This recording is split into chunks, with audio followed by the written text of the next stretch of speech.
اور اس material evidence کے ساتھ جو ہی وہ وہاں پر 7 تاریخ کو میٹنگ ہوئی، 8 تاریخ کو عدم اعتماد کا یہ کام سٹارٹ ہوا، اور وہ جو انٹرنیشنل جو ہماری گورنمنٹ میں الزام لگایا انٹرنیشنل کانسپریسی کا، وہ اس کے الزام کے حقائق بھی موجود تھے. اس میں یہ واضح لکھا تھا کہ اگر یہ عدم اعتماد کامیاب نہیں ہوتی تو پاکستان کے لیے حالات سخت ہوں گے، اور اگر کامیاب ہو گئی تو ہم پاکستان کو معاف کر دیں گے. تو یہ تو تھا ایک اس کا یعنی گورنمنٹ کا کلیم.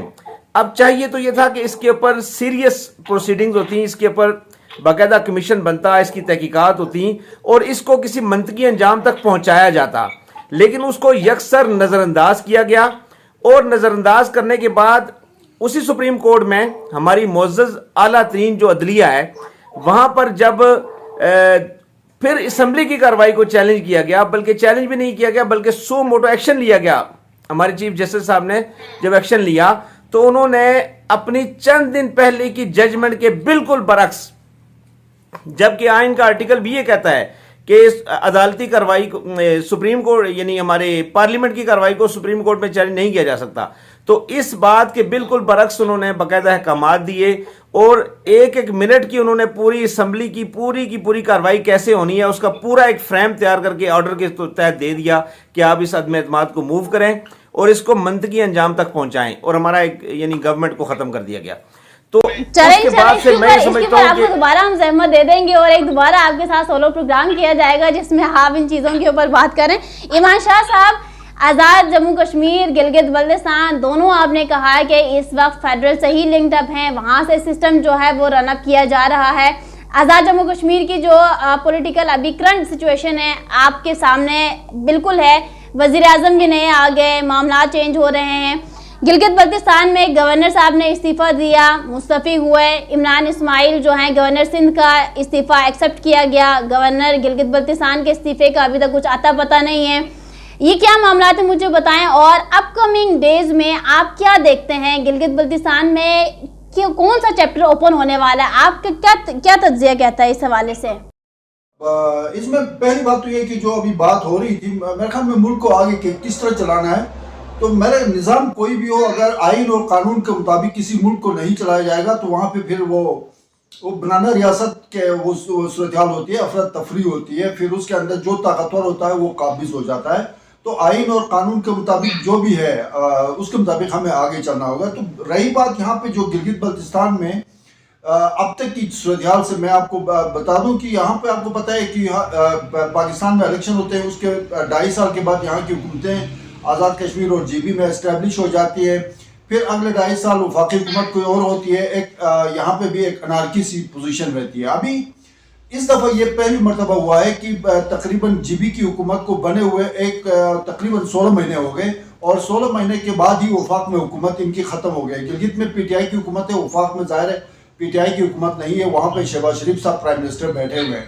تو اس صورتحال میں ایک تو تجویز یہ آئی ہے کہ ظاہر ہے میں نے جس طرح ابھی بات کی تھی کہ گلگت بلتستان پاکستان کا آئینی حصہ نہیں ہے، تو اس کے لیے ایک تو تجویز یہ آئی ہے کہ یہاں پہ گلگت بلتستان کے اندر ایک قومی حکومت اسٹیبلش کی جائے. اس قومی حکومت میں جو ہے وہ P T I, P M L N, Peoples Party یا جو بھی پارلیمانی پارٹیز اس صوبائی اسمبلی میں موجود ہیں ان سب کو نمائندگی ہو، اور لیڈ اس کو جو ہے نا وہ مائنس خالد خورشید پی ٹی آئی میں سے ہی کوئی کرے. ایک تو یہ تجویز سامنے آئی ہے. دوسری بات جو ہے وہ ود ان پی ٹی آئی جو ہے وہ ایک گروپ سامنے آیا تھا جو اسلام آباد میں بھی کافی عرصہ سرگرم رہا ہے، جاوید منوار، سہیل عباس اور یہ اپنا نذیر ایڈوکیٹ جو ڈپٹی سپیکر ہیں. انہوں نے کافی کوشش کی اور لابنگ کی، لیکن وہ ابھی تک ان کو بھی کوئی خاطر خواہ کامیابی ان کو حاصل نہیں ہو سکی ہے.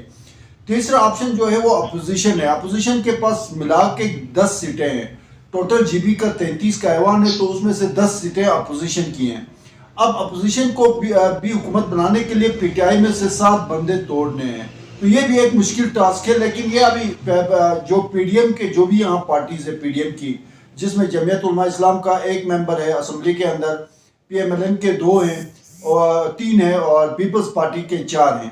اب اسلامی تحریک پاکستان اور ان کا 1 ہے، اور بلوچستان نیشنل فرنٹ کا 1 ہے. تو یہ ٹوٹل 10 بندے بنتے ہیں.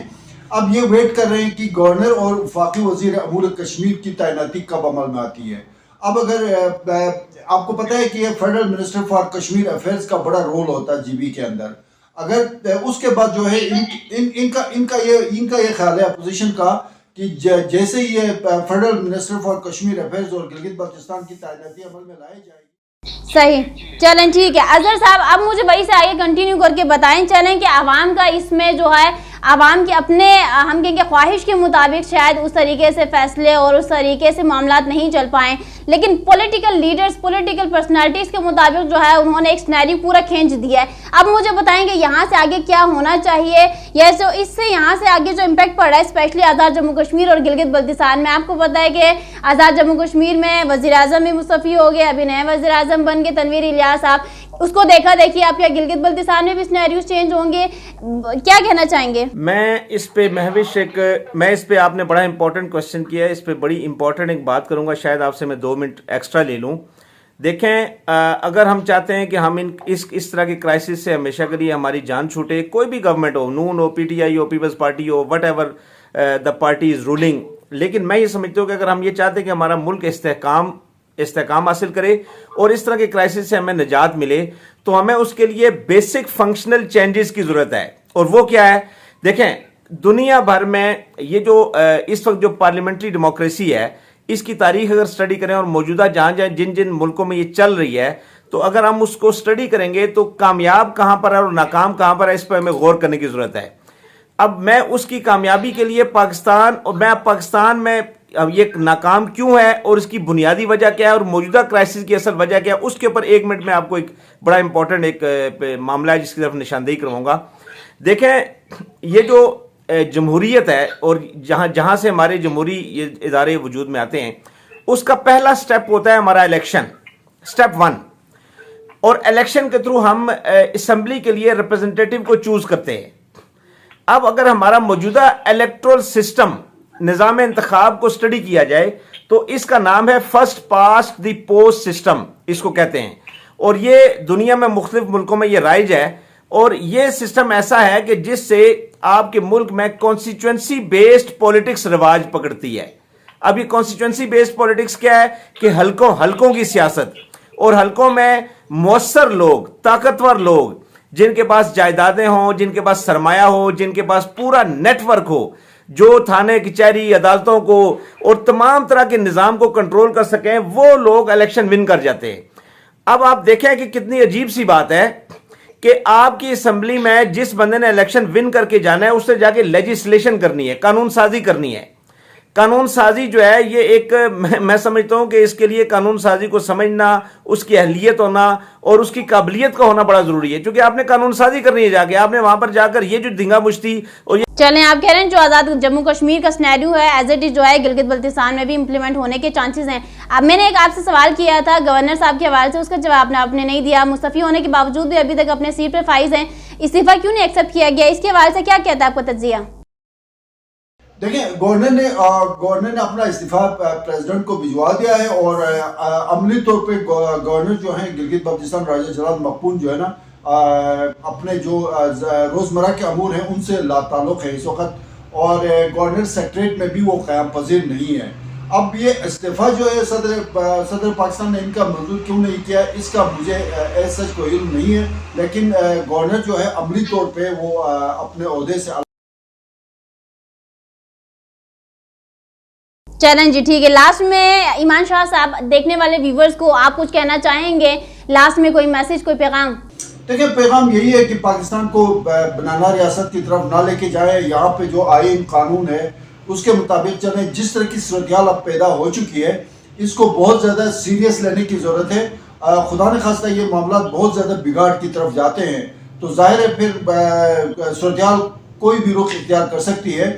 اور میرے خیال میں وہی بات ہے, ابھی تھوڑی دیر پہلے بات ہو رہی تھی, آپ نے جو ہے نا جو موجودہ پارلیمانی نظام جمہوریت آپ نے اڈاپٹ کیا ہوا ہے وہ شاید ہمیں ہضم نہیں ہو پا رہا, یا ہم اس قابل ابھی نہیں ہو چکے کہ وہ آپ کا جو ہے نا وہ مغرب کا جو ایک تجربہ کار ایک وہاں کے پارلیمنٹیرینز ہیں وہ ہم یہاں پہ اپلائی کریں. تو ہمیں اپنی حیثیت کے مطابق اپنے لیے کوئی نظام اس کو مرتب کرنے کی ضرورت ہے. اس پہ بھی ہو سکتا ہے آگے جا کے کوئی ڈیولپمنٹ ہو, لیکن میں اگین یہ بات کروں گا کہ آئین اور قانون کے مطابق چلیں گے تو یہ ملک بچے گا, اور ہم سب کی عافیت اور بہتری اسی میں ہے.